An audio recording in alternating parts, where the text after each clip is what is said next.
All right, guys, we got Connor Farrell, face-off man for the Chrome. We'll open it up for questions. Hey, Connor. We were expecting to see Logan Wisnowski's wearing the fedora off the bus. Where was the fedora? Is it done? Is it going to someone else? Was it just Wiz not wanting to wear it? No, I think Logan was a little shy today. I don't think he thought he'd be able to pull it off as good as Scanoni. So I think he was a little shy. He was a little nervous about it. First half, Zach Tucci, first career game, answered there in the third, sparked a fast break goal and started winning some faceoffs. What did you do to counter and really drive that Chrome run that finished the game so strong? He started to get hot, so I just knew I had to do something a little different to take that down from him. So he's a good player. He started doing well, but I had to give a little spark to the Chrome there in the fourth quarter to get us that win.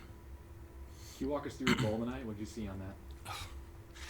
I was actually aiming top left. It went bottom left. So I guess if I don't know where the ball is going, the goalie doesn't know where the ball is going.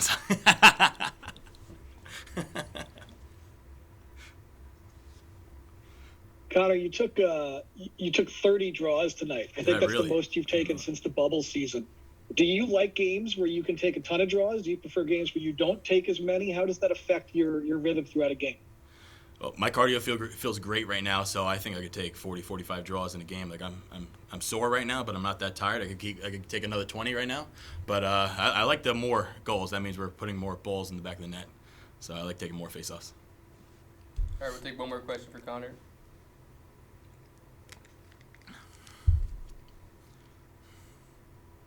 Awesome. Thanks. Good. Perfect. Oh. All right, guys, we got Jordan McIntosh, midfielder with the Chrome. We'll open it up for questions.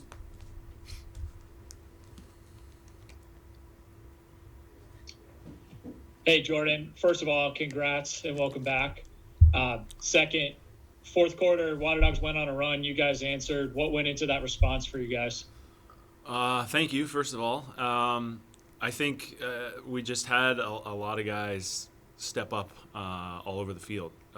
We've obviously got a lot of new faces on the roster this year, and it's been so impressive to see how quickly guys have gotten up to speed of the pro game and are starting to do what we expected them to do when we brought them here. So seeing Connor Farrell elevate his game, seeing Justin Anderson and his development from his first year to his second, and to be that true, offensive threat every time he's on the field. And then what our young guys are doing down in attack in Nitch and Wiz. I think we have a lot of game breakers, a lot of guys in college that were the go-to guy that are starting to get their feet under them and start to feel it in this league. So I think you see with the success across the league, the teams that are at the top over the last couple of years, they've had great rookies come in and kind of get up to speed fast, and that's what's going on with us right now.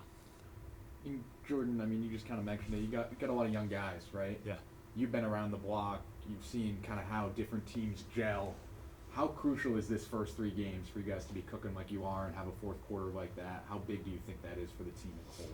Yeah, I think you're going to have to win in different ways every single week. We had kind of a scary game the first week where we had a big lead and then gave it up. Last week was just a great defensive effort, kind of low scoring offensively. This was a shootout. So as you progress and get to the later stages of the season, playoffs, you're going to win in different ways. So I think it was really helpful to kind of see us fight back. And like I said, just having so many guys step up all over the field.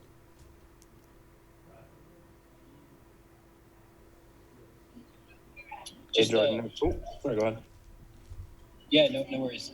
Just following up a little bit on that you were mentioning about the new guys and the rookies and Nick Turn here tonight.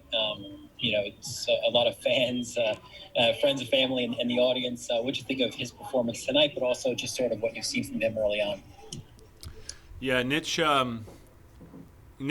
reminds me a lot of Wolfie, Jordan Wolf, when he started with us. In terms of the, they're different players in terms of their strengths, but attitude-wise and confidence-wise, they remind me a lot of each other. Nitch Niche, every time he steps on the field, feels like he's the best player on the field. And to play in this league and to be an ex-attackman when there's 8 spots in this league, that's the mentality you need to have when you go out on the field. So I love the confidence that he plays with. Like Coach Sudo was saying, he'll come into the huddles and tell us what he's seeing and get on guys. Like that's what you need from a young guy coming in and kind of quarterbacking the offense. So his development since game 1 in training camp to where he is now has been really impressive. And I think the coaches saw that when they drafted him, and it's great to see how quickly he's kind of got up to speed. Good. Hey, Jordan, it's Outscoring with the PLL. You touched on it a bit in the broadcast, but I mean, just what has this past week been like for you? Congratulations as well on the birth of your daughter. I can't imagine, sleep's been easy to come by, and not only just getting back to this lineup, but just, sort of leaning on the guys that have kids. I mean, what has this whole experience been like for you? Yeah, it's been exciting and a lot of fun. I was fortunate. Coach Sudan has been really understanding. I wasn't there for all of training camp. I was kind of back and forth, expecting the birth of my daughter, and then last Friday she came. The team has been really, really supportive. Got texts from pretty much everyone on the team. I've got a collection of random stuffed animals that I'm getting via Amazon from different guys on the team. I think Connor Farrell sent me a milk rattle today. So it says a lot about the character of the guys in our room and how they've embraced me and welcomed me back this week. And the sleep I've been getting enough. And then last night was lovely to get a good 8-9 hours, and looking forward to doing it again next week.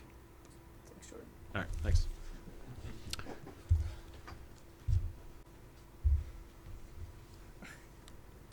All right, guys. We have Logan Wisnowskis, attackman for the Chrome.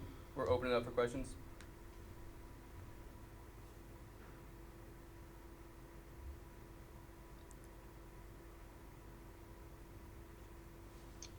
Hey, Logan, Joe Keegan. Water Dogs answered in the second half there. Then you guys answered with a run of your own. What was the mood in the huddles before that run, and how does this Chrome leadership keep you guys on the right track in those moments? Yeah, the older guys did a great job. We weathered the storm. They just told us, we stick together. Make the next play. It was going to come up our way eventually, and it did. And it's credit to the older guys and credit to the coaches for getting us to stick together. Hey, Logan, it's Dan Arestia. Looking at your games so far this season, 1 point in the opener and now 10 points total in the last 2, 5 points against the Redwoods, 5 points tonight. What's happened, do you think, for you to get accustomed to the PLL play between week 1 and week 2 and then week 2 to this week? Yeah, I got some awesome teammates around me. Dylan Malloy and Brendan Nickturn, they make it easy, just playing off ball, playing off of those guys. Middies, J.A. had an awesome game today, scoring 4 or 5 huge goals for us. Heacock, being a Terp, it's awesome being under his leadership. What stands out to you about Nick Turn's game? Just that he's a feeder. He's always got his head up, and if you're not honoring that, if you're honoring that too much, then he's gonna take it to the goal, which is super cool. We'll take one more question for Logan.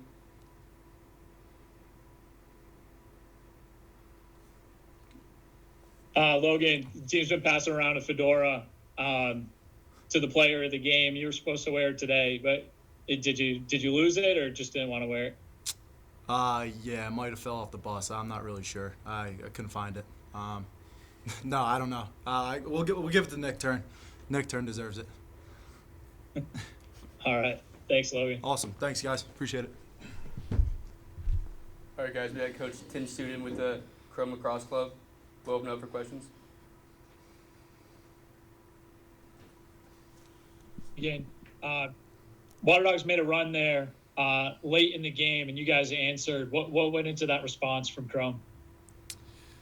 We've been talking a lot about just intensity level, and I think a lot of their runs were started with kind of mistakes that we made, whether it was not picking up ground balls, making bad decisions on the offensive end when they hit the 2 bomb, And we talked about it and said just flush it and play hard and have some fun and go play some offense, and it worked out. And we had some guys step up, and some of the younger guys really stepped up. Nick Turn, Wisnauskas, and Anderson really stepped up. I think Malloy played really good in the first half, and I think we got a lot of saves out of Scanone at the end, which was awesome because they pressed really hard at the end. Hey, Coach, it's Kyle Bennett from the Outside the Box podcast. First regular season non-bubble win for you against this Water Dogs team. Last year, they held you guys to 15 total goals in 2 games. To come out here, you guys put up 17. Just talk to me about the transformation of this offense. Like you said, with a lot of these young guys, a lot of newer faces coming in, just to see how quickly they've been able to gel and really play off of each other. Just how fun is it to go out there and coach these guys offensively and see what they're able to put up numbers-wise? I think we knew what we had kind of coming into training camp, and we put in some simple rules, and we've added to the rules, like, just simple stuff. And, our biggest rule is to communicate and switch spots and make sure you're moving your feet when the dodge is happening and move the ball twice and just simple stuff. And they've really bought into it, and they see the value in it. And, I think, today was kind of the coming out party, and we basically, because of need, we needed to score those goals. And, Jordan McIntosh was saying before the game that we set a goal early on that we're going to score 14-plus goals a game, and we haven't done that yet. So it was really good to see the guys respond. I'm happy for the young guys that, Connor Farrell really stepped up at the end. Nick Turn really stepped up, being on the island, in front of the fans, and they were going crazy for those guys. So it was a great atmosphere out there.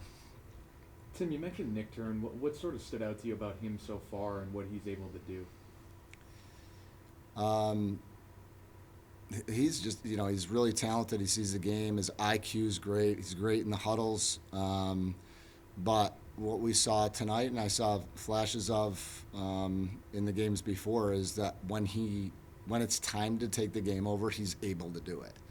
And without hesitation, he gets a step on his guy and he comes around. He's a great finisher. So we knew that was, when he was sitting there at 9, we knew we had to take him. So he's a great guy. He's sarcastic and he's funny. It's great. He's a great kid. He's a piece of work. We'll take one more question. Coach, Mike Manley's a guy who's been doing it for so long at the pro level and has been such a quality defenseman, 2-time player of the year. And you still see him making plays even in transition tonight. Are you surprised that he's able to maintain the level of play that he's had for as long of a career as he's had? And just how special is it to have a guy like that at the heart of your defense? I'm not surprised because I kind of live near him and I understand what he does, and he stays in really good shape for his job as a New York State Trooper, and he's always in the gym.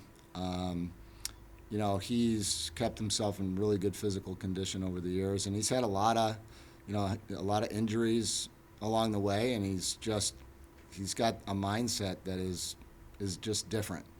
And he snaps back from those things, and he's coming off a surgery this season, and he's just tough, and he's super smart, and he's got the wheels that he's always had when he was younger. So, it was great to see him playing kind of uninjured this year, because last year he was kind of injured the entire year, and it just slowed him down a step. Can we take one more question? Samantha had her hand raised. Samantha, you can unmute yourself. Okay, hello. What do you feel contributed most to outscoring the Water Dogs in the fourth quarter?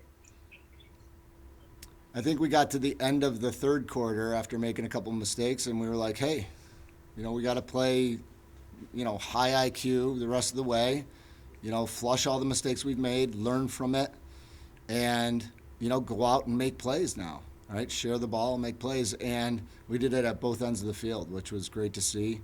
And then when we scored, we were getting the ball back. Farrell had a great fourth quarter. And like I said, Scanone made some saves that, hit him, made some stick saves. It was kind of a team effort at the end, and that is what I expected to see most of the game. But I don't know if it was the heat right out of the gate, but both offensively and defensively, we were just like a step slow, maybe a step mentally slow in the beginning, where we weren't moving our feet offensively off ball, and we weren't really anticipating things on defense. And they got some easy goals on us in the first half, just kind of doing that backside exchange. So we tightened that up, and we were a little stronger on ball, so they couldn't make that pass. But at the end, it was kind of a team effort.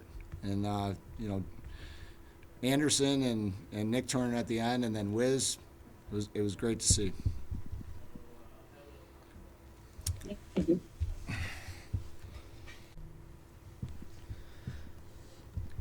All right, guys, we got Ryan Brown, attackman for the Water Dogs. We'll open it up for questions. Hey, Ryan, Joe Keegan. What did you guys do offensively, schematically, to start getting you some more open step down shots there?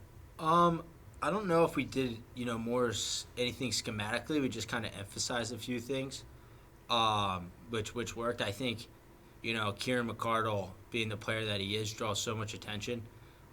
So that, of course, opened me up for some looks when he had the ball driving from the left side. And I think 2 or 3 of those, Connor Kelly set really good screens, which allowed me to get open. So when you have guys that are working hard for you off ball and then looking for you with the ball, it makes all the difference. When you think about the offense overall, I mean, Chrome's defense was very good through the first 2 games. I don't think anyone thought that they'd let up 14 goals regardless of the offense that they're playing. What do you think you guys were able to do well in terms of that and kind of break through there? I think we had, we kind of scored goals in all different kinds of ways. We had some off the feed, some off the dodge, transition. So I think when you can score in a lot of different ways, it's tough to cover instead of, being a very just good dodging team or, you're really just, one-dimensional. It's pretty easy to shut down. When you have guys who can do a few different things, I think it makes puts a lot of pressure on the defense.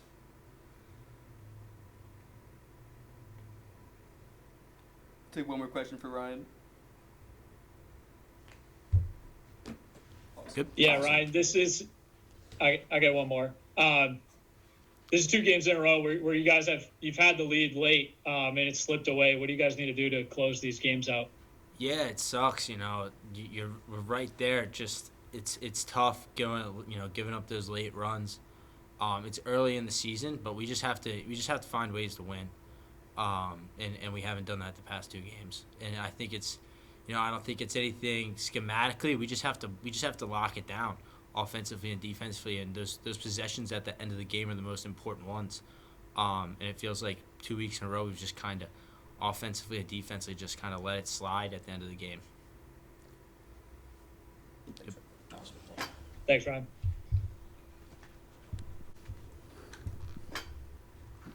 All right, guys, we have Connor Kelly, midfielder for the Water Dogs. We'll open up for questions. Hey, Connor, Joe Keegan. With Michael Sowers out of the lineup, probably played a big role in this, but we saw you behind the cage a lot, inverting, generating the offense from X. What were you seeing back there, and what was working well? Because led to a few goals there. I kind of took it upon my shoulders to just dodge harder. I know I can play above the cage, and wanted to tack a little bit behind. I was working that down at Team USA and working on that, but hey, we got plenty of good Dodgers, and I thought we had a good outing, but we got to be better on offense collectively. Connor, what's your kind of macro takeaway from the first 3 games? Where do you feel like you guys need to get better, and where do you feel like you're sort of at as a team at this point?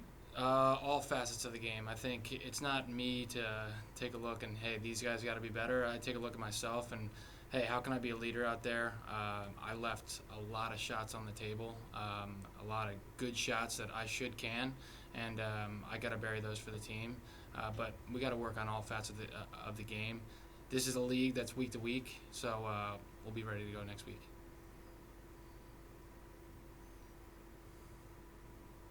Take one more question for Connor.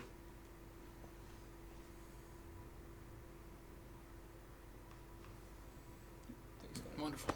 Thank you.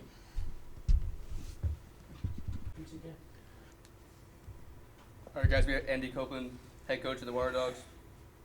We'll open up for questions.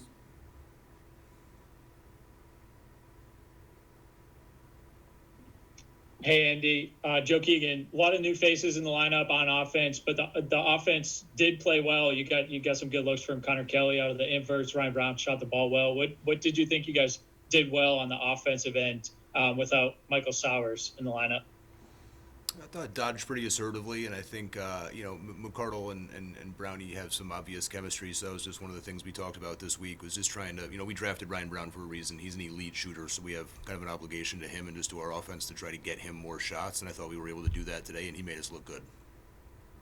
Hey Andy, Josh Schaefer. Curious just from your perspective, what happened in that fourth quarter? Where'd you guys kind of go wrong and let them go on a run there?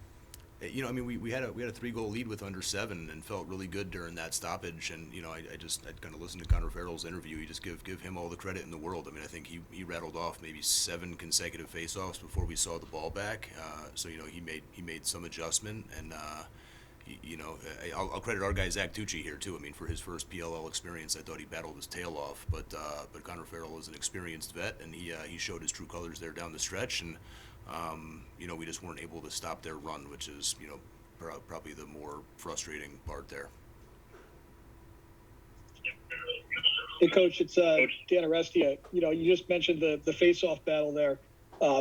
With Wiz still out, did you see enough that you liked from Tucci to stick with him in the event that Withers is out long-term, or do you think this is going to be a place where you look to maybe add some more face-off depth?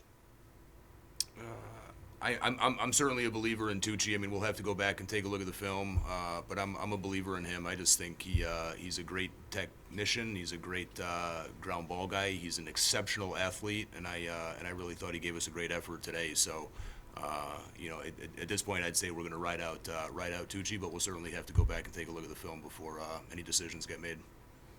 We'll take one more question for Coach. Hey, Coach, it's Kyle Bennett.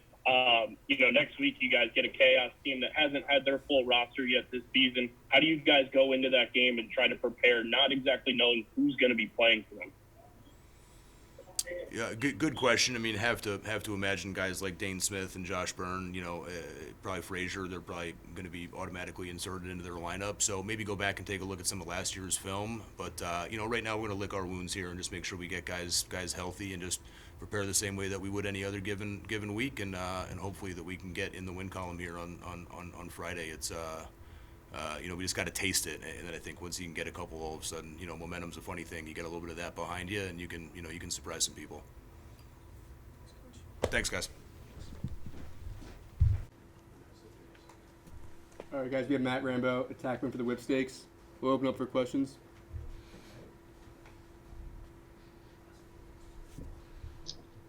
Hey, Matt, Joe Keegan. This Atlas team was rolling in the first 2 weeks. Looked like, one of the best teams in the league. How do you guys come out and make a win like this look so dominant and just so, so decisive? I don't think it was that dominant in the first half.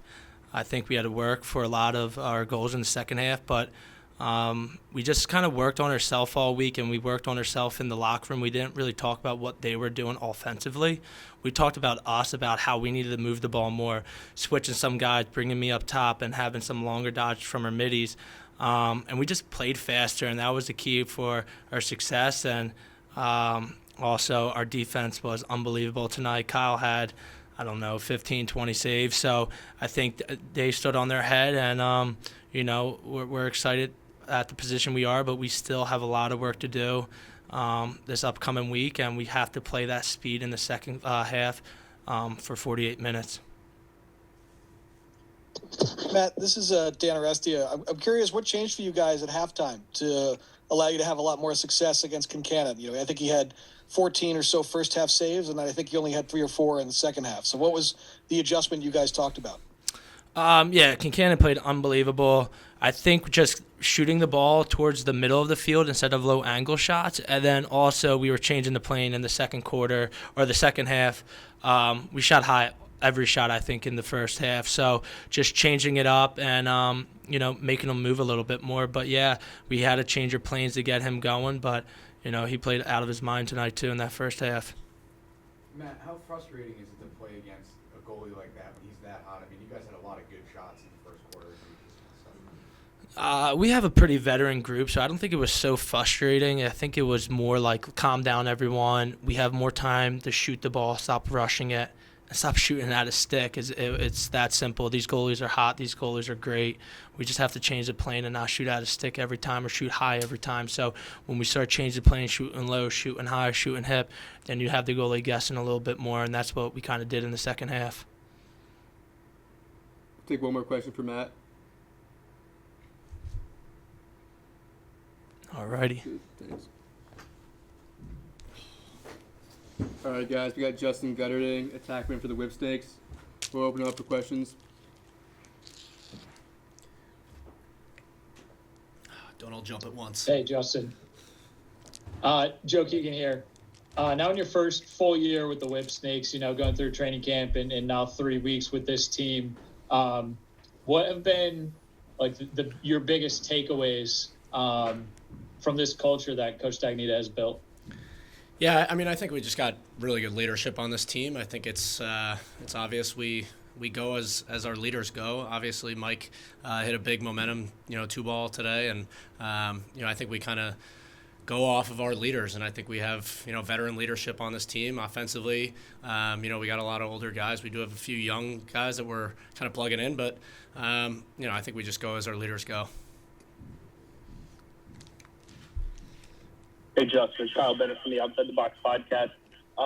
You bring up having, the mix of the veterans and the younger guys to come out in that third quarter after it was, very close in the first half, put up a 7 spot in that third quarter. What was the message in the locker room to you guys? I know Matt said that, you guys just needed to calm down a little bit and start putting the ball in the net instead of on Jack's stick. But what was that message in the locker room from the coaching staff, and, what was able to work for you guys to execute and put up that 7 piece?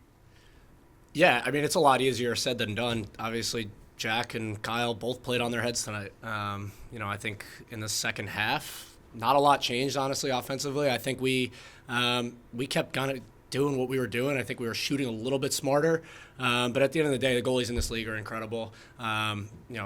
They're going to make saves. We got to stay up and stay positive. I thought the ball movement in the first half was just as good as the ball movement in the second half was. But again, I think good shots go in this league, and if you keep shooting, eventually a few will drop. Take one more question for Justin.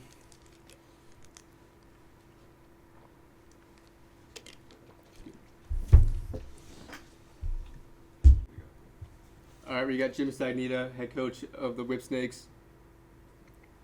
We'll open the floor for questions. Hey, Coach Joe Keegan. You lost a challenge there. Who convinced you to throw that flag? Who didn't try to convince me to throw that flag? I explained to them that they don't get to yell at me, only I can yell at them, and that I have like 40 seconds to look at it and make a decision. So I think we talked last week about I appreciate their input and I value it. That was a time where I overvalued their input. Coach Stagnita, Hutton Jackson with Pro Lacrosse Talk. This defense has looked great the first 3 weeks of the season. Obviously, Bernard is playing well. You had Coach Ritchie to your staff this year. Talk about his impact on this defense through 3 weeks. Well, I think PT. I've coached him in the past. He's played at this level for a long time. I think he's a good, he's a good balance to me. Certainly, what we've done, I think, in some ways, is we've tried to simplify things. We try not to overcomplicate it with this group. They're pretty talented individually, and everybody's getting healthier and close to healthy again. Last year, regardless of who was coaching them, they weren't healthy, and we weren't the same at the short stick position, which, as I've said before, I think put a lot of pressure on Kyle. But PT is he's a really, like I said, he's a good balance to me. He's really he's a very good communicator. He understands the game. The guys respect him. But again, I think that in all these cases, both sides of the field, we're fortunate to have really talented guys who, when they play at the top of their game and they play together, we can have stretches like we did today. Hey Jim, Josh Schaefer, curious where you feel like you executed well tonight defensively and kind of hold that Atlas offensive thing.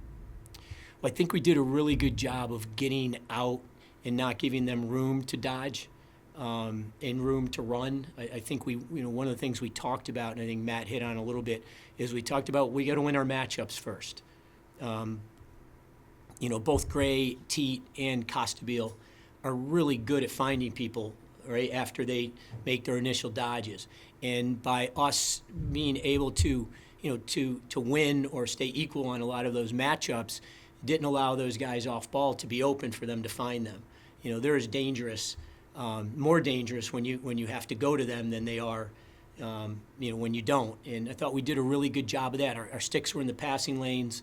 I think we caused a number of turnovers, and when they did win a matchup, I felt like we were there. We slid really well and really fast. I think they're a really, really talented team, and I thought that was a very good defensive effort by us, no question.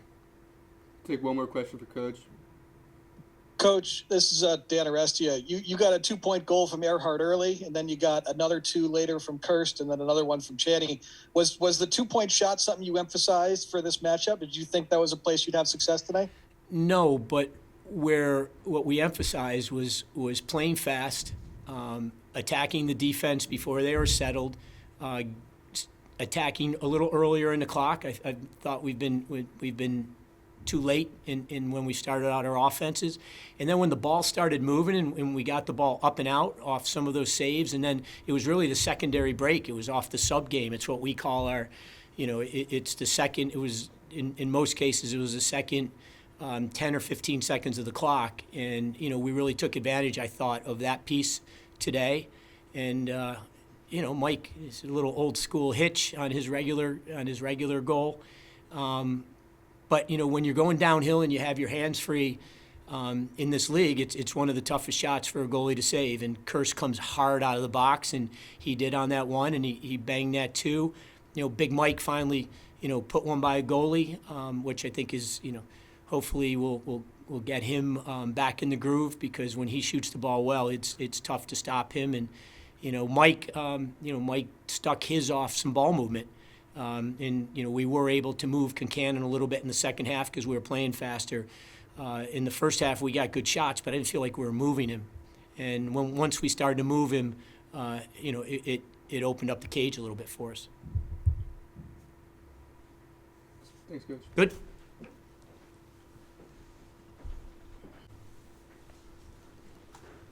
All right, we got Jack Concannon, goalie for the Atlas. We'll open the floor for questions.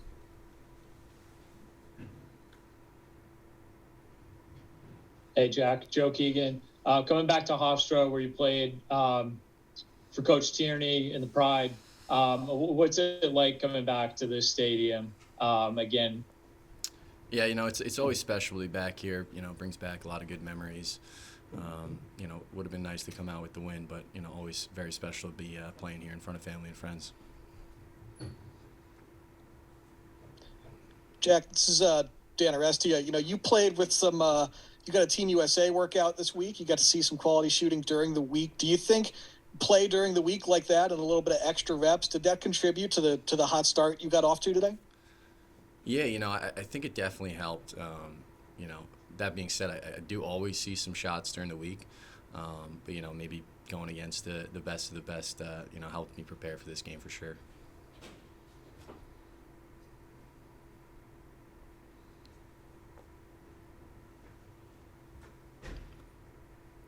Take one more question for Jack. Yeah, Jack, you guys coming into the league or coming into this game 2-0, going against the Whipsnakes, what makes this Whipsnakes team just so difficult to beat? I think they're great in transition. That's the one thing that stands out to me. And unfortunately, I think it took us a little too long to minimize those strengths. They got a few 2 bombs. They have some great shooters. And unfortunately, they, when they get their hands free, they put them in good spots, and, they went for them today.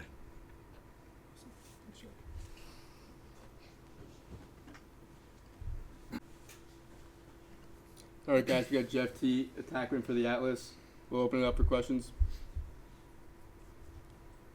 Hey, Jeff, Joe Keegan. You guys got a couple 2-bombs in transition, but 6-on-6, it was really tough to crack this Whipsnakes defense. What do they do well in settled sets to frustrate you as an offense? Yeah, I mean, first of all, credit to those guys. They played well. Defense played well. Bernlor played great. At the end of the day, I think that's on us, and I'll take that one. I mean, I was a passenger today, played selfish, wasn't very aggressive. We're just kind of out there being a body. So, we'll look at the film and we'll get back to it.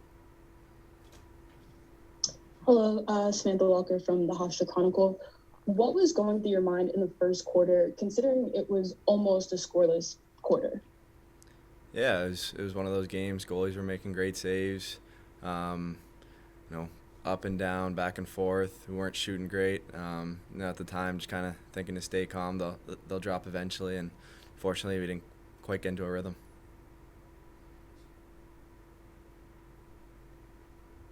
Quick follow-up question. Would you say that that's the reason why you guys were kind of outscored? You were outscoring the Whipsnakes to then, being outscored? I think there's, a lot of different things that, we can look at. It's tough to say right after the game, but at the end of the day, watch the film and we'll get back to it.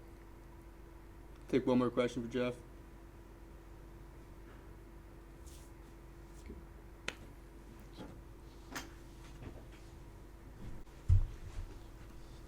All right, guys, we got Ben Rubior, head coach of the Atlas. We'll open it up for questions. Hey, Coach Rubior, Joe Keegan here. What makes this Whipsnakes 6-on-6 defense so difficult to crack? I think they're a complete unit. I really think that, there isn't a weakness out there when you have Bernlor playing the way that he did. I thought, especially early, we generated some pretty good looks at the cage, and he made some awesome stops. So that's number one. Number two, I think they're extremely rangy. Obviously, those are guys that have played together for a long, long time, and you can tell that way. And I just felt like we never really hit any rhythm, and hats off to them. Made a bigger lead, and we didn't. And I think that, look, we obviously didn't have a good offensive plan. It's something that we got to look at. We tried to throw some different looks at them. They adjusted well, and things weren't necessarily clicking. I didn't think the ball movement was necessarily as sharp as it has been in the first 2 weeks. That said, I'm not going to read too much into it. I think that we can be better. I think that we got to look at the film obviously a little bit more clearly. Certainly, I think that we could have gotten in a rhythm there early, and I think if a few of those shots fall, I think we would have. So anyway, a little frustrating certainly with the result, and that started with kind of first half play, but then really broke open in that third quarter, and tough to beat a team when they hit 3 2-point shots. Hey, Coach Rubio, it's Kyle Bennett from the Outside the Box podcast. Next week, you guys get, another prolific offense with the Archers. What are some things that you'll take away from this game and, playing against this Whipsnakes offense that you'll try to use to, combat a team that has snipers all over the field like Will Manny, Marcus Holman, and potentially Grant Ament coming back as well? Yeah, I think where we probably did our worst job as a coaching staff was in the substitution game. I thought we really got beaten badly subbing, and that is on the coaches, no question. And I would say the Archers team is one that subs very, very well. So we got to clean that area of our game up, and so that will be one area of focus as we go into this next game. But it doesn't stop there. Obviously, they're an extremely talented team. I think playing some pretty darn good lacrosse today. I bet they'll play pretty well tomorrow. Take one last question for Coach. Coach Hutton Jackson with Pro Lacrosse Talk. I know Jack Kincannon maybe didn't have the best second half after having a great first half, but what did you see from him overall that gave you a lot of confidence in him going forward? the guy battles. I mean, I thought he made some just incredible saves. I think that he really gave us an opportunity there to play some good lacrosse, and I got to give those guys credit. I thought the Whip Snakes came up with a ton of second chance opportunities.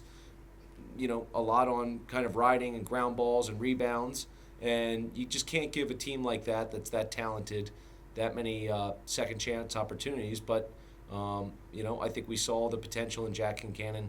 It's why he's one of the best goalies in the world. Thanks, Coach. Thank you, guys.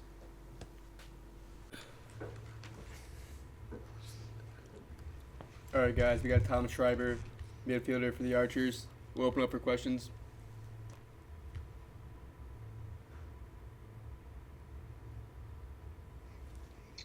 Hey, Tom.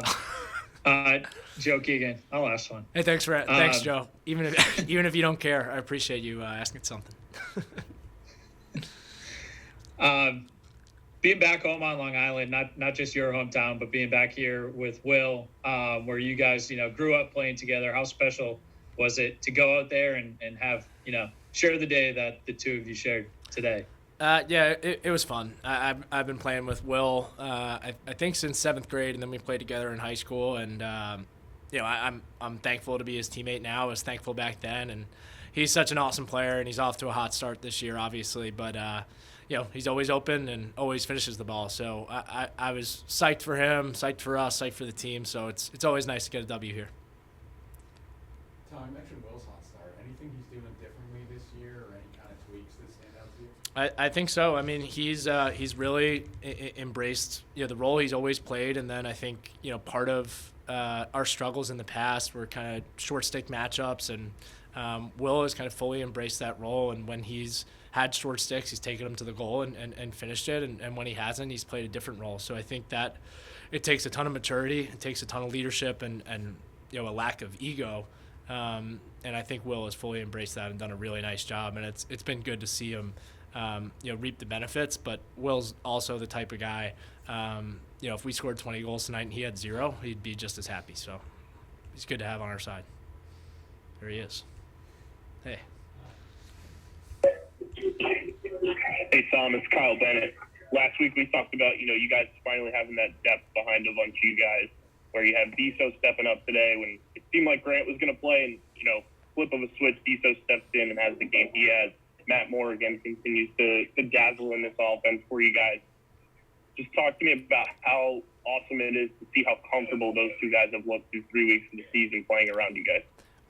They've both been awesome. I mean, Matt Moore, I think has really gained a lot of confidence in week 2 and 3, and he hasn't looked back. I think he's been borderline dominant with the ball in his stick, and I think that's exactly what we wanted from him, and he's having a ton of fun doing it. So he's a great guy to play with, and I can't say enough about Diso. The plays he makes on the field are great, but if you watch the film with kind of a close eye, where he is on the field and the decision he makes, he opens up a ton of space for everybody else, and he's a selfless player. He's super smart, and he's really done a great job for us, and it's cool for him to play here on Long Island. I know he has a pretty big contingent in the stands, so I was psyched for him, and just happy we got a big win. Take one more question for Tom.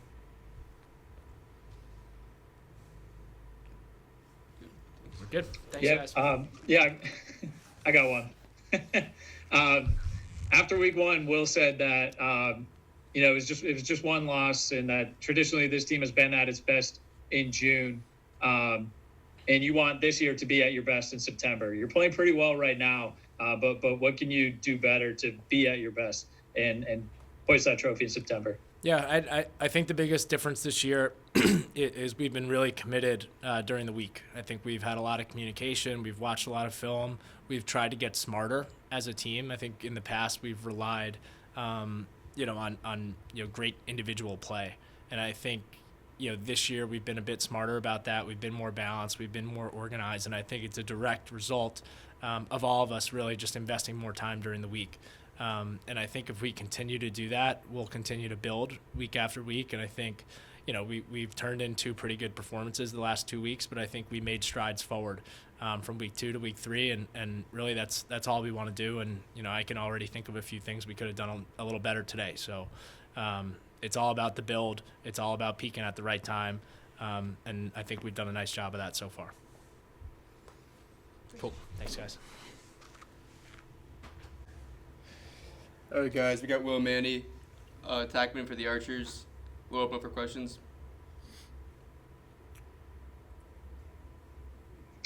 Hey, Will, Joe Keegan. I think you grabbed, I must have missed the first one, but I think you grabbed 2 balls for rookies today, 2. Ogavin and Frankie Labetti. Is that career high for you? And then how fun is it to see these young guys showing out? Yeah, we're having so much fun, and you challenged me when you tweet that stuff. I'm gonna take that challenge and go get that ball, and I know Eli will probably laugh at that too. But no, it's so fun to see them have success. It's like Tom said. The trust during the week and getting these guys comfortable as soon as possible is important, and that's happening. So yeah, it's good to see those guys get on the board. And when Bonesy scores one for them, and then we get to tally one back and even out the slate there, I think that's a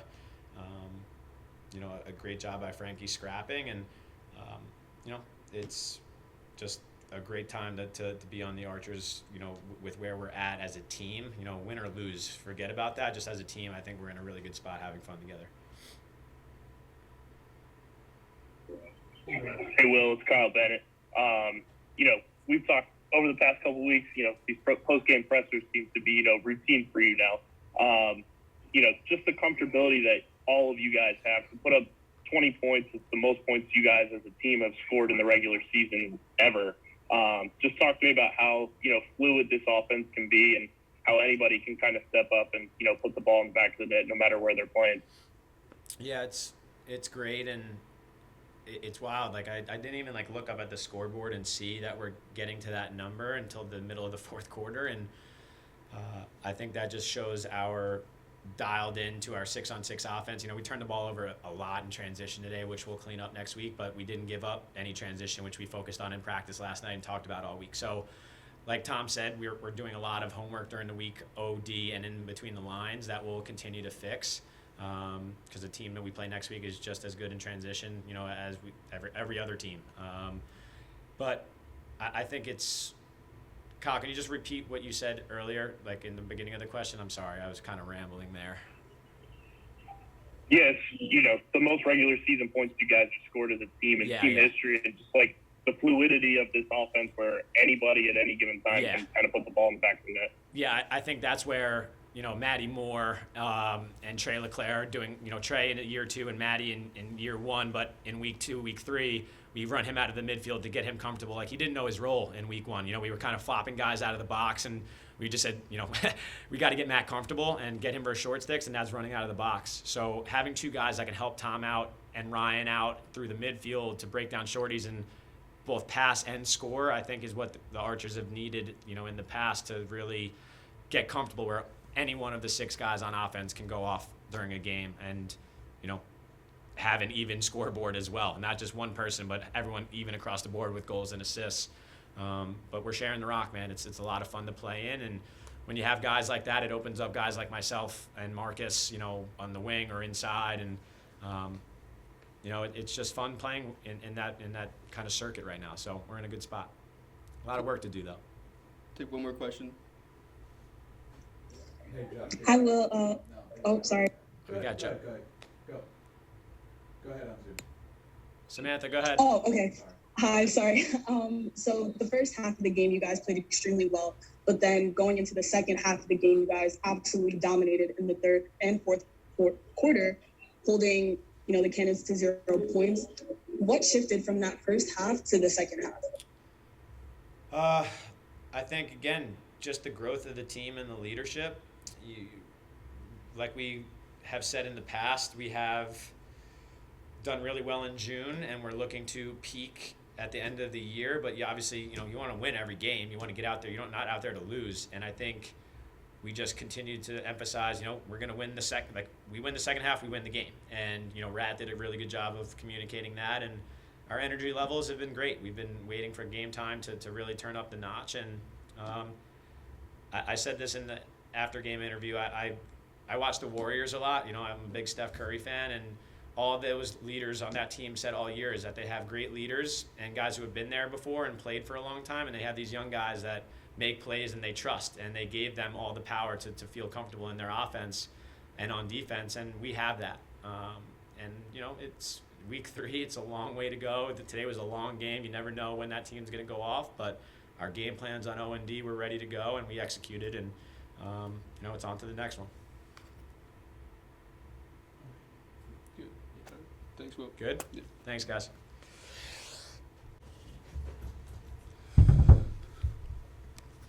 All right, guys, we got Chris Bates, head coach of the Archers. We'll open it up for questions.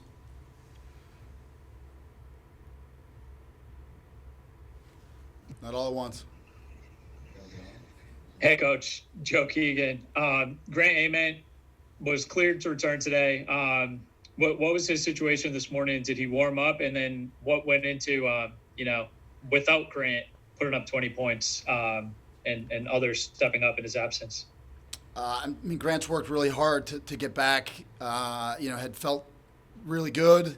And then last night you could see he tweaked it a little bit. And, you know, overnight it got sore, which is expected. But, you know, for us at the end of the day, like it's a June game. You know, it's just the smarter thing to sit him. So, you know, the good, we're used to it, right? You know, Diso jumps in and does a good job, knows our language, knows our systems, and you know, he did his job today. So, you know, we just kind of next man up mentality and, you know, did a good job without him. Hey, Coach, it's Kyle Bennett from the Outside the Box podcast. This is the most points you guys have scored in a regular season game in team history. What is it about this offense? And just, you know, it seems like anybody, like you said, Diso can step in at any time. You have Matt Moore stepping up again today. Anybody can kind of slide into this system you guys are running and put up numbers. Just talk to me about, you know, how simple it is to plug and play guys to go in there with, you know, those grizzled veterans like Will Manny, Marcus Holman, Tom, and the rest of those guys. I mean, I think at the end of the day, we share the ball well. So, you know, we pride ourselves on being an egoless team, but we've also, you know, put under the microscope that we need to be aggressive dodging too. And, you know, Matt Moore is a good example of that. Trey's a good example of that. Ryan's a good example of that. You know, if we have a good shorty matchup, you know, we're going to go at it. I thought Tom was really good today. He just created a lot of attention and then just either finished or fed. And anytime, you know, that the quarterback up top is doing that, it's just dangerous. And then everybody plays off that energy. So, you know, once we share it, I thought we shot the ball pretty well today too, which obviously is always a plus.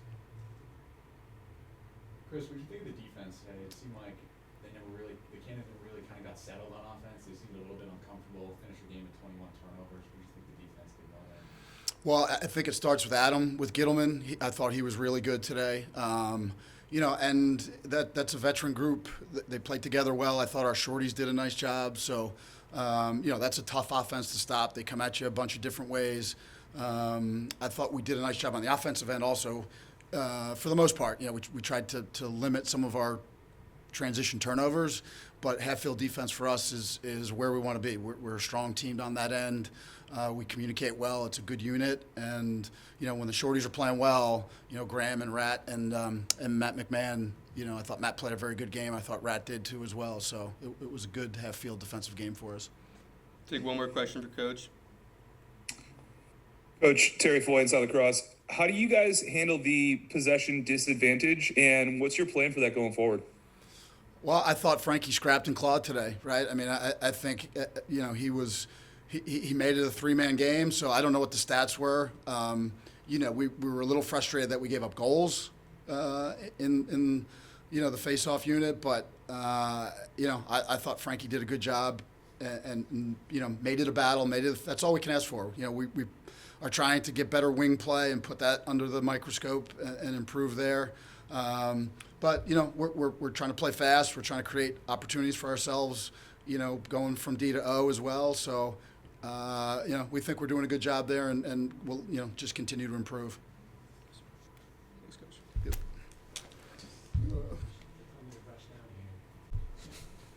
All right, guys, we got Lyle Thompson, tackman for the Cannons. We'll open up for questions. Hey, Lyle, Joe Keegan. This year, so many new faces in the lineup with Asher Nolting, Brennan Bonberry, Jake Fricaro. How do you you went, goal for goal with the Archers in the first half. How do you, as an offense, establish a little bit more consistency moving forward?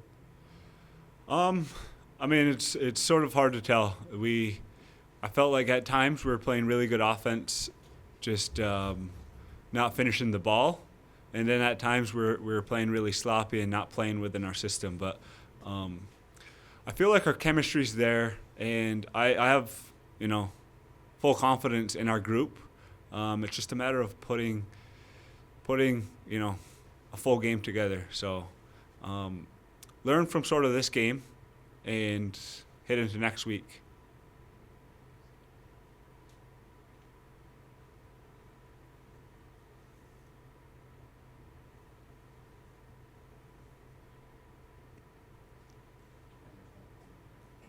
I don't think he's asking another one. I got one for you. I'm curious, like, what's the message to the team at this point after these 3 games, and like, what was the vibe like in the locker room? What are you guys saying to the guys?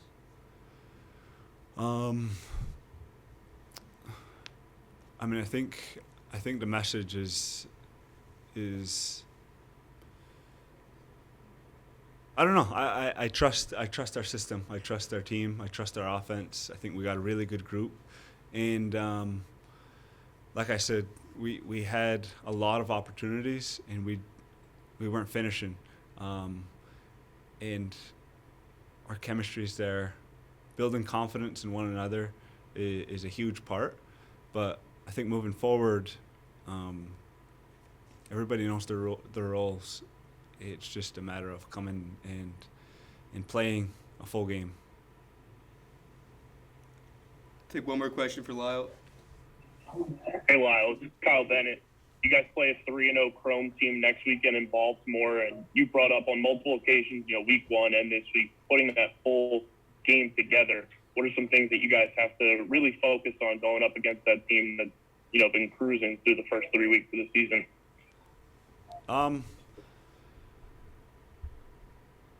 I think as an offense, it's continuing to buy into the system we're playing, and we need. I think I need to play better. I need to play more.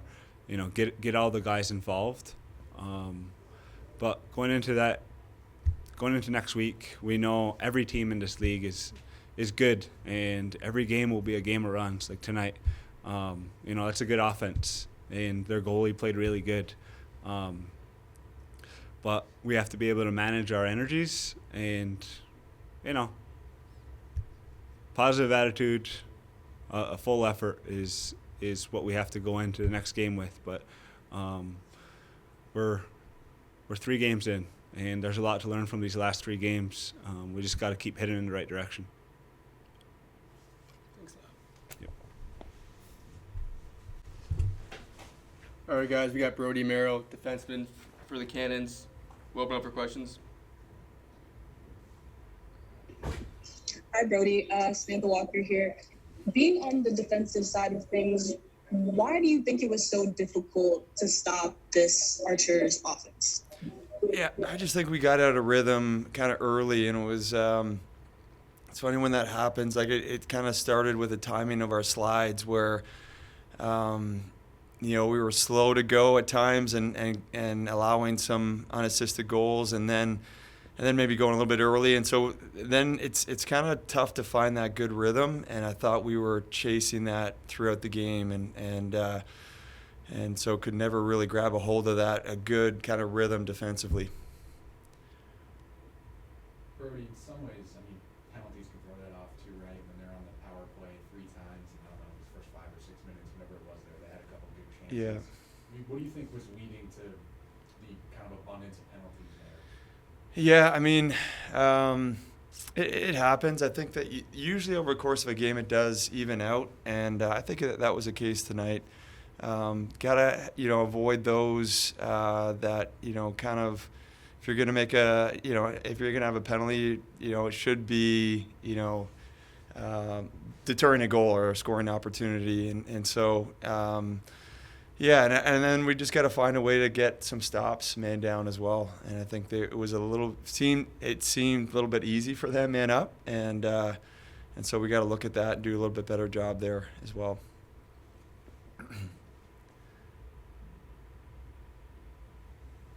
Hey, Brody, Joe Keegan.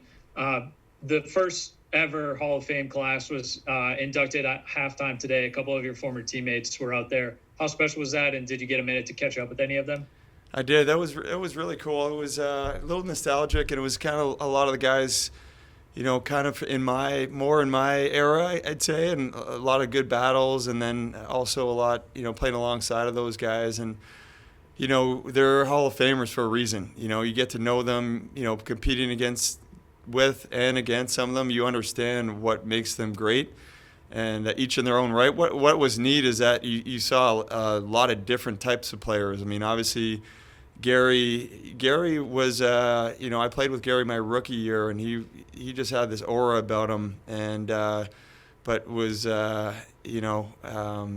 so fun to be around, such a great example. And then, just talking to Nicky Polanco, Jay Jalbert, Matt Strebel. These are amazing people, and they deserve to be Hall of Famers. And I'm really, glad.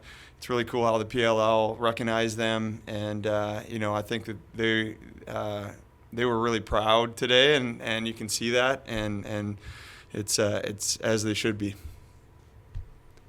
Take one more question for Brody. Brody, I'm curious, just when you look at the team as a whole right now. I mean, you guys are on 3, but it's a long season, obviously, and you've been on a lot of teams at this point that have turned it around from a point like this.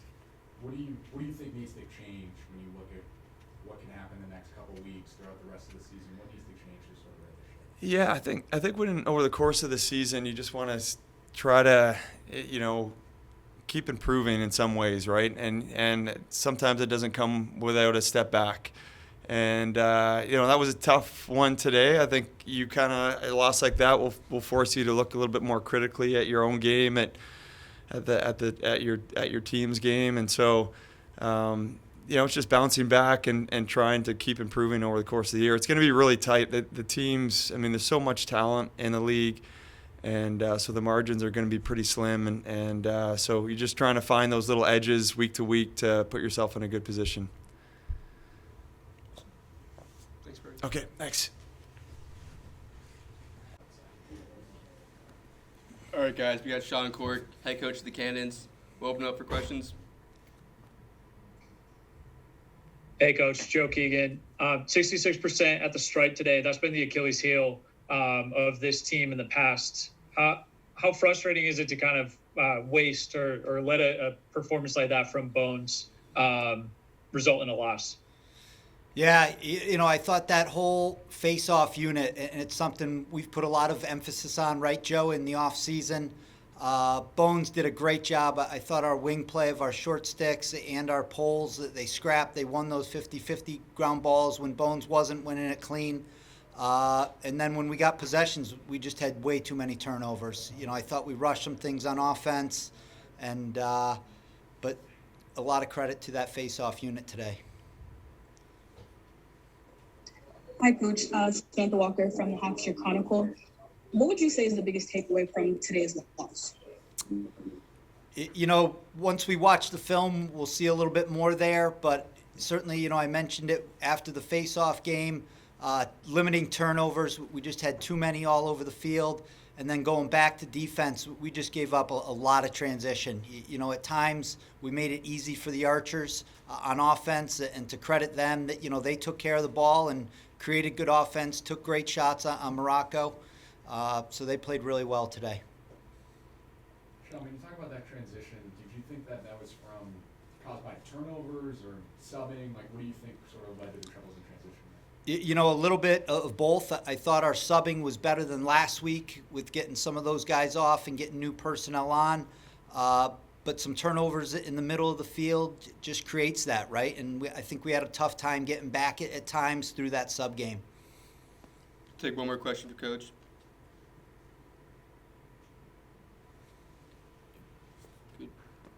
Good? Thanks, guys.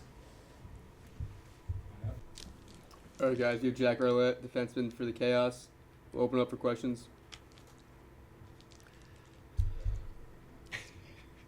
Hey, Jack, Joe Keegan, you guys played a great game, or great first half defensively against this Redwoods offense. They came out fired up in the second half. What did they do that gave you guys some problems in the third and fourth quarter?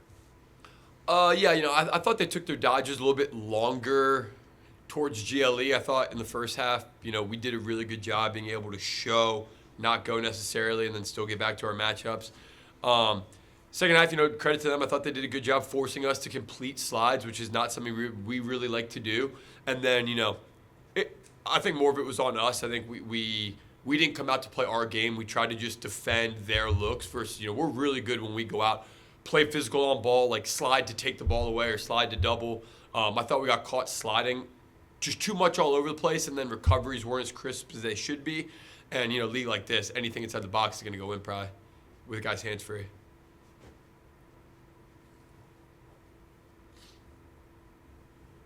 Hey, Jack, it's Kyle Bennett. You talk about the way that, inside the box and everything with the shots that Redwoods were able to put on you guys.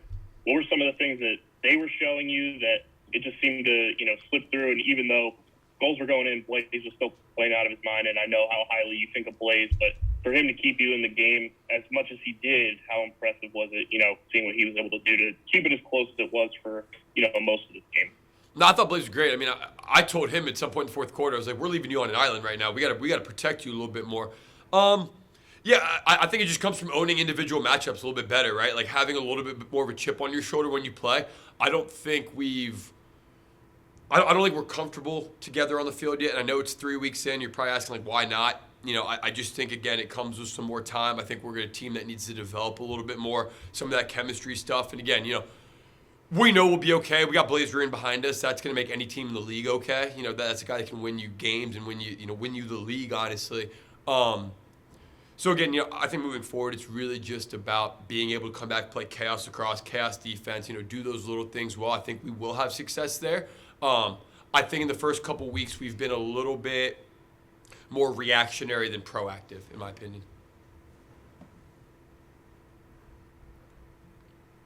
Take one last question for Jack.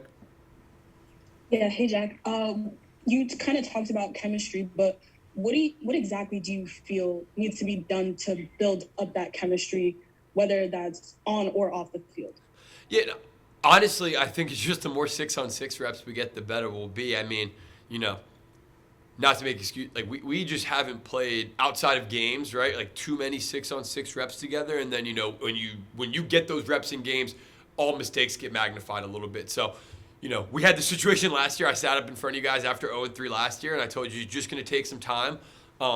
We just need some 6-on-6 reps together. We got to be comfortable, knowing how everybody plays, where they get beat, what their reads are.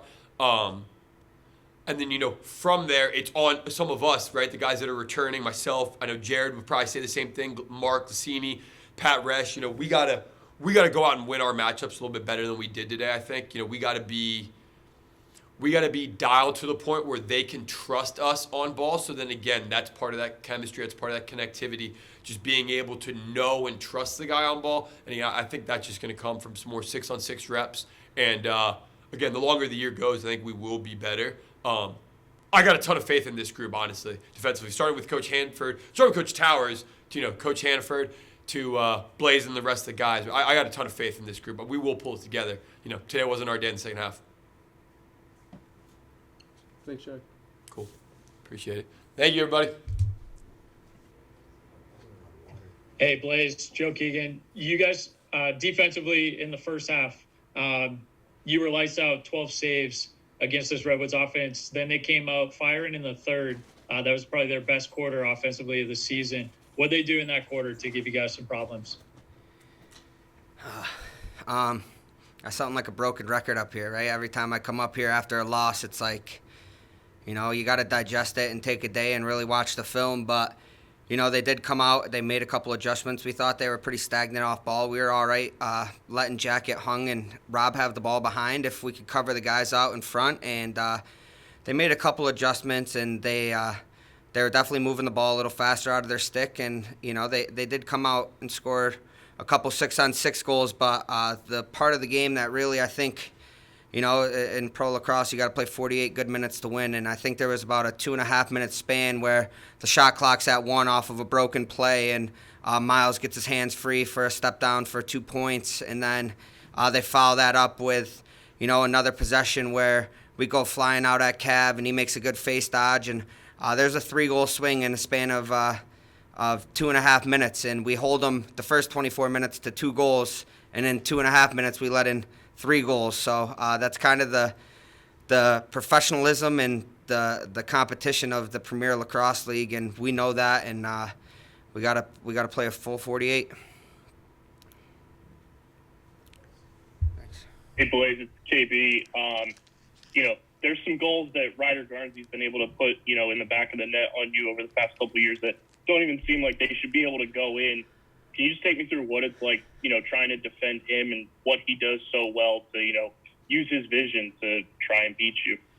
Yeah, I think he's just one of those guys that has a unique shot. He shoots the ball underhand. He kind of veers his chest like it's going one way, and he uses the same windup to shoot the ball low as he does high. And I thought today he just, he hit his spots. That first one, I was confident that there wasn't much, and he put it in a little slot, and then from there he kind of just heated up, and he got a bounce off his stick and picked it up in front and rolled it in, and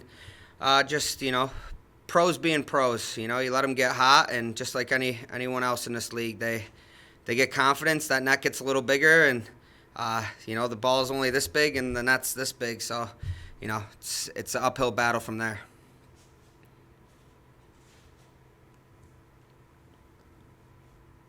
We'll take one last question for Blaze. Yeah, Blaze, going into next week's matchup with the Water Dogs, they're hungry for their first win too. What's the mindset and the approach to that matchup? A lot's going to happen over this week. You could say for the better or the worse, being 0-3. Obviously, changes come, and with the NLL finals taking place, and getting a couple components back to our team that have allowed us to, win a championship in this league.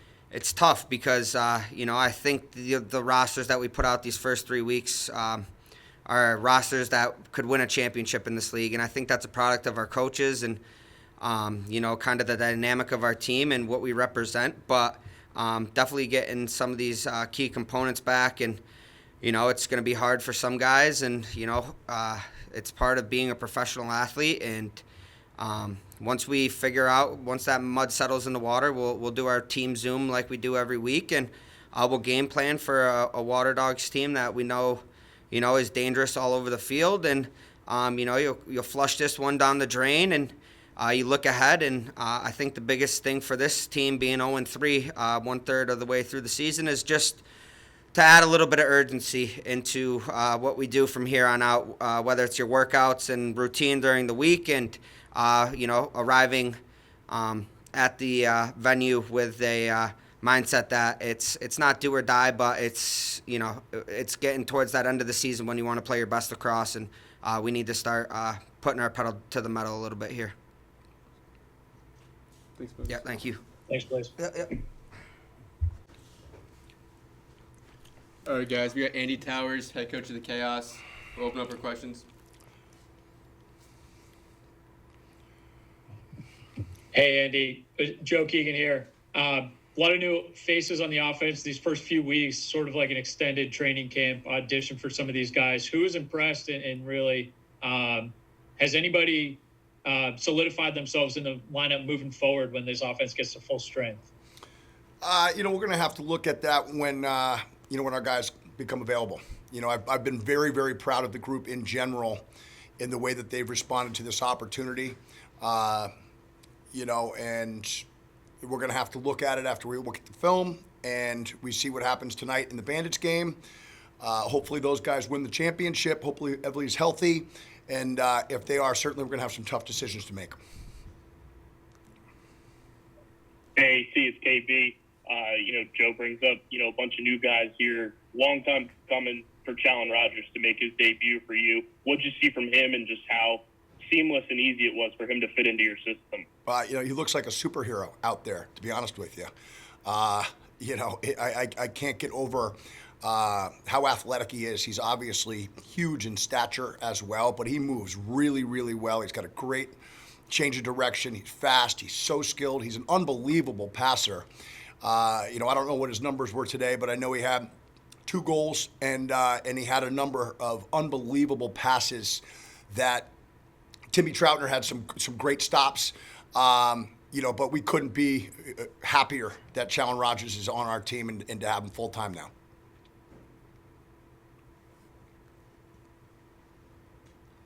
Take one more question for Coach. Yeah, Blaze really kept you guys in it in the first half. 12 first half saves, finished the day 62%. Can you just speak to his ability to keep this team glued together when the guys in front of him might not be playing their best? I mean, we've said it a million times. He's the best player in the world, and as good of a player as he is, he's a better leader, a better teammate, and certainly represents everything that we want in the guys in our locker room. And he's an invaluable piece of our team, and we're very excited about the future. Thanks, guys. All right, guys. We have Rob Pinnell, attackman for the Redwoods. We'll open up for questions. Hey, Rob, Joe Keegan here. You shot 2 for 23 in the first half. Then you guys shot 8 for 20 in the second half. What were the adjustments you made at halftime as an offense? I think we had great looks in the first half. It was a couple pipes, and they just weren't going in the back of the goal. We talked about getting to the front of the goal a little bit more as well. And we really just talked about keep shooting and keep sharing the ball, keep moving it, and continue to try and get good looks, and eventually they're going to go. And we did a great job as an offensive group in trusting that and trusting each other in that second half. And I think we got some higher percentage shots by being more patient, and that led to a higher percentage going in the back of the net.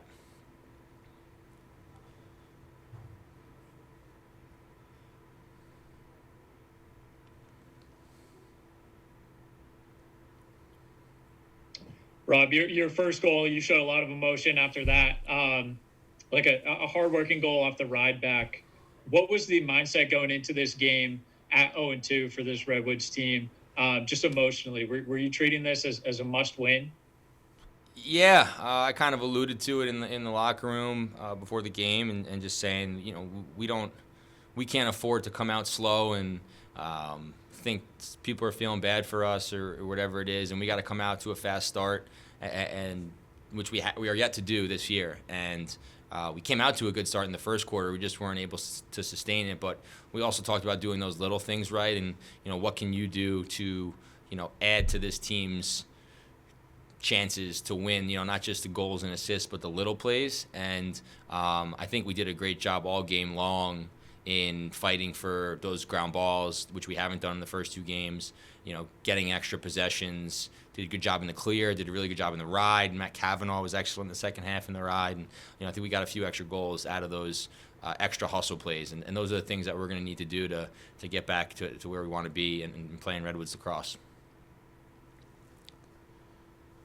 We'll take one last question. Hey, Rob, it's Kyle Bennett. As the game progressed, it seemed like you guys were just playing a lot looser and actually just like having fun being out there together. What was kind of, this week's preparation like, the Monday through Friday, like you talked about last week, to get, in the right mindset and go out there and just actually have fun? Yeah, we're all professionals, and, we had some guys banged up and not themselves, and it's the start to the season.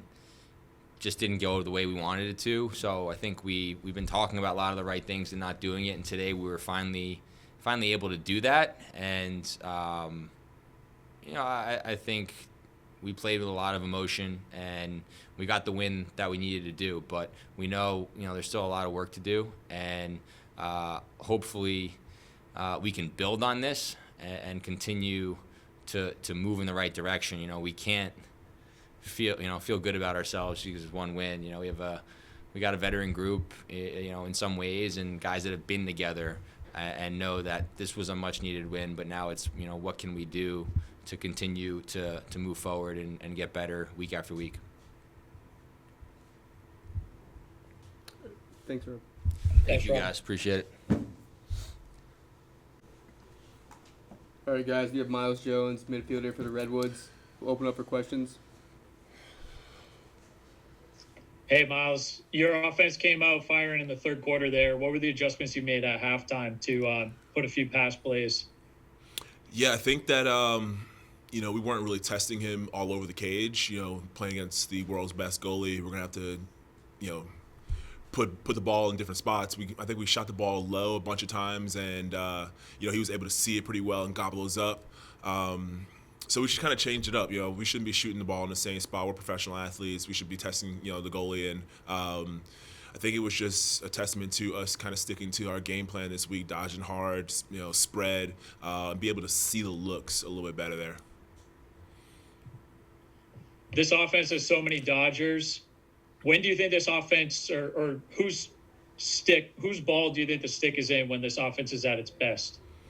I think it's all of us. I think it's all of us collectively. I think it's all of us sharing it. Our Dodgers started with Jules, just such a dynamic Dodger. Charlie Bertrand, big body, able to get to the rack. Perks getting back into the mix after coming off injury. Those guys are super dynamic Dodgers, getting the ball from the midfield to the attack to the backside, and then just continue to just be the big athletic team that we are. See today, everybody had a dodging and shooting opportunity. Everybody had an opportunity to dodge and set the offense up. So we're just trusting it, trying to be one piece instead of 6 individuals on offense. And I think it showed today with just the amount of guys that were able to get on the scoreboard, and just the way our offense looked a lot better than the first 2 weeks. Hey, Miles, Sam here. Despite today's win, what do you guys still feel you need to work on moving forward? I think it's just the little things. Like at the end of that game, we gave up 2 goals at the end. Battling, the way we came out last game with the score differential. We know that those 2 goals at the end are really important. Staying gritty and hungry throughout the game and energetic throughout the game. Sometimes we can get down if things aren't going our way. So it's the intangibles. It's not the X's and O's. We got that down packed. We got our offense looking a lot better. Our defense communicating better, giving Timmy some better shots to see. So I think it's just the intangibles, is the little things in between. Playing the sport of lacrosse is that I think we need to work on those going forward, especially playing his Whipsnakes team next weekend. Take one last question for Miles. Hey, Miles. Kyle Bennett from the Outside the Box podcast. Late in the game, there's a clip put out on Twitter from the league with Ryder in the huddle, trying to keep you guys focused to say finish this game, seeing the performance he had today, and then also putting that display of leadership in the huddle for you guys. Can you just talk about, how imperative it was for him to have the day that he had, on the field and then in the huddle, stepping up as a leader? Yeah, Ryder and a lot of us, I think we're starting to feel like ourselves again. I don't think we were having fun playing lacrosse week 1. Pretty grueling training camp coming in. We just seemed a little flat. Obviously, lacrosse isn't very fun when you're not playing well like that week 2 game. But a lot of guys came out. We were having fun. We were joking around, staying loose, and guys felt like themselves. Like Ryder played like the old Ryder, and that was really exciting to see. Rob Pennell came out with a lot of fire to start the game. In the locker room, he was getting guys pumped up. Jules looked like himself. Dodging really well, seeing the field really well, and just getting our guys back together. Perk was out with an injury, and we were trying to put pieces in spots, and I think we got our guys back together, and everyone's feeling like we have a chance to get back to who we are as a unit for sure. Thanks, Miles. Cool, thank you. All right, guys, we have Nat St. Laurent, head coach of the Redwoods. We'll open up for questions. Hey, Nat, Joe Keegan. Third quarter, you guys came out, scored on, second half, you shot 8 for 20. Your first few goals of that second half looked like you set picks. Was that like a deliberate adjustment at halftime to set more ball screens? Yeah, we wanted to. We changed up the offense a little bit this week. We wanted a few more ball screens. We wanted Miles to kind of be on the crease a few times and pop to see how they were going to handle that. And then, but yeah, that was directed at that, as well as knowing late in the game with a lead, we were going to go to the invert with Jules and have him kind of take over at that moment. This offense has so many Dodgers. Jules, Miles, Rob, Cav, and Ryder on the lefty side. Who do you think this offense is going through when it's at its best? When we're at our best, I think we're actually sharing the ball. You know, I think with what you said, and we're trying to get back to that, is any one of our guys can go off at any night. And the more we swing the ball and actually get a little bit more movement is actually what we're working for. It's still a work in progress. But, you know, I think today, you know, it's not who it goes through, it's more of when, if that makes sense. You know, late in the game, we wanted to go through Jules with the invert. Early in the game, we wanted to go to Rob because he was really dialed in, and Cav got his hands free and made some really nice looks. And then, you know, Ryder got us going off ball with a couple catches and shoots. So it's not so much who we go through, it's more of when we go with certain people. And we got to continue to work and grow and do a good job of putting them in a place so when we do get their number called, they're in the right spot. Hey, Nat, it's KB. KB. First, how we living? Secondly, you know, to get this win the way you guys did, it seemed like you guys were playing a lot looser, a lot, you know, less tense than the first 2 weeks of the season. To come out, play, you know, your guys' style of lacrosse, get this first win of the season. How important is that, you know, going into a big-time matchup against your rivals next week at Homewood? Yeah, well, first of all, I'm living well because we got a W. The last 30 seconds, I really didn't love that. We gave up 2 goals that were unnecessary. We need those for the goal differential later in the season. But, you know, this is a big rivalry. You know, with the Chaos, Coach Towers is an incredible coach, does a great job with those guys. So we were excited to get a win over them. And then, you know, we haven't thought about the Whip Snakes. You know, like we know they're great. We got to focus on us, and we're still a work in progress. And today I was thrilled with the energy, right? I think the first couple of weeks we didn't have that energy, and we just did the little things all over. I haven't looked at the stats. I don't know what they were, but I felt like we did a great job with the ground balls. Our attack did a great job riding the ball back. And our middies right up into the last 30 seconds did a great job all game getting back and stopping their transition. So, you know, TD got going in the third quarter, which was huge. Timmy made some big saves, and, you know, just really happy. It was truly a team win. I have another one. Ground balls were 28-18, by the way. Oh, okay. Thank you. This team, we talk a lot about how the highs are high, the lows are low with this team. The highs always seem to come out against the teams where those games seem to matter more, right? Against the Whip Snakes 3 times last year, 3 great offensive performances. Did it mean a little bit extra against Chaos today? I know there were some extracurriculars after a couple of the shots. Does it mean more against Chaos and the Whip Snakes? No, not really. It just so happens that they're just so, it's a heightened stage. It's that there's that elevation there. But, you know, what happened during the game today are just competitors, tough guys. And, you know, that was really nothing. Both of these teams respect the heck out of each other, and the coaching staffs do as well. So it's not that type of rivalry. It's a respect rivalry, as is next week with the Whip Snakes, right? And, you know, we respect their staff and their players. We are still trying to focus on us right now because there were some times throughout the game where we hit a little bit of a low. And I think one of the things you mentioned with the highs are high and the lows are really low, and it goes back to what you said earlier. We have so many Dodgers on this team, so when the lows come, we kind of get that tunnel vision on where I got to make a play, I got to do something, and that's when we're at our worst. So today we were sharing the ball. I don't know how many assisted goals we had, but it felt like quite a few, and you know, I was pretty proud of that. Hey, Coach, Sam Walker here. Hey, Sam. From being 0-2 to now 1-2, can you speak to the progression of your team from preseason to the first game to this game today? Yeah, and I think that's one of the things that had us really lost a little bit was we thought we had a terrific training camp. You know, we were in a great spot, and then, you know, we got thumped in 2 games, and we were trying to find our own identity, and we started seeing that a little bit today with some of the small plays. So getting the win was huge, you know, battling back, and I think, you know, you guys know, following this team all the way back to 2019, they do a great job when our back's against the wall and everybody's counting us out. We almost relish in that role. And, you know, we took a big step forward today doing the little things right all over the field. And you know, that last 30 seconds is going to sting me a little bit, but I'm going to try to enjoy this, and we're going to continue to try to get better. We'll take one last question for Coach. Awesome. Thanks, guys. Appreciate it. Thanks, Matt.